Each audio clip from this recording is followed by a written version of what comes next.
Imagine this. You wake up in a $100 million mansion, hop on your private jet to an island you own, and spend the weekend cruising on a $300 million yacht. You live like royalty. Yet somehow you paid $0 in income tax last year. How is that even possible? Are billionaires cheating the system? Not quite. They're using it exactly the way it was designed. You see, billionaires don't earn their wealth the way most people do. The average person trades their time for a paycheck, and that paycheck gets taxed before it even hits the bank account. But the ultra-wealthy? They hold their money in assets, things like company shares, real estate, art, and crypto. Let's take Elon Musk as an example. In 2021, he sold very little of his Tesla stock. On paper, he was worth over $200 billion, but in terms of taxable income, he reported almost nothing. And that's the first trick. No income tax. This is called unrealized capital gains. Your stock or property can increase in value, but you don't pay a cent in taxes until you actually sell it. And guess what? The ultra-rich rarely sell. According to leaked IRS data published by ProPublica, billionaires like Jeff Bezos, Warren Buffett, and Elon Musk have paid effective tax rates of under 5%, and sometimes less than 1%. By comparison, the average American pays around 14% to 24% in federal income tax. Now you might ask, if they're not selling stocks, how do they live? How do they afford the jets, the staff, the yachts, the islands? Here's the trick. They borrow against their wealth. Let's say you own $1 billion in Amazon stock. Rather than selling it and triggering a massive tax bill, you go to a bank and say, "Hey, I'll use my shares as collateral. Give me a $100 million loan." The bank agrees because, of course, you're a billionaire. Now you have $100 million in cash to spend however you like. And here's the kicker. Loans are not taxable. You're not earning anything in the eyes of the IRS. You're just borrowing. This is what's known as the buy, borrow, die strategy. Buy assets that grow in value. Borrow against those assets to fund your lifestyle, tax-free. And when you die, your heirs inherit everything, often without paying capital gains tax, thanks to a legal loophole called the step-up in basis. It's like living off your credit card, but never having to pay it back, because your assets are growing faster than your debt. But it doesn't stop there. There's an entire industry dedicated to helping the rich stay rich.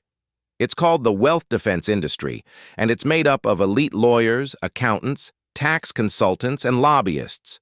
Their job? To build complex financial structures that legally minimize taxes. They use shell companies, offshore trusts, deferred compensation plans, and even citizenship changes to reduce exposure to tax laws.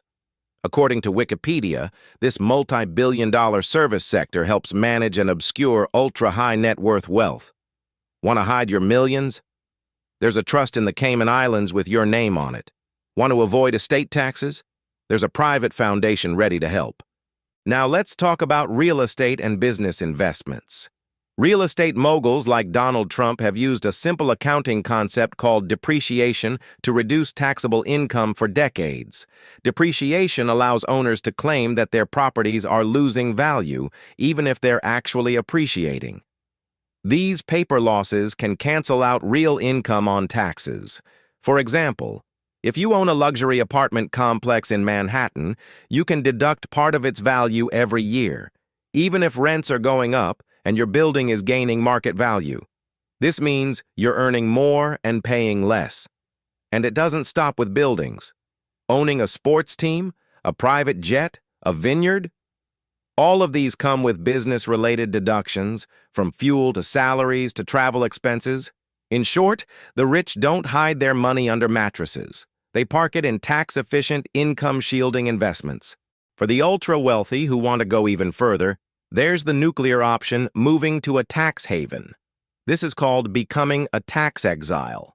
Some billionaires change their official residency to places like Monaco, no income tax; Puerto Rico, U.S. territory with massive tax breaks for new residents; the Cayman Islands, no capital gains or corporate tax. By relocating, they legally dodge billions in taxes while still enjoying their wealth.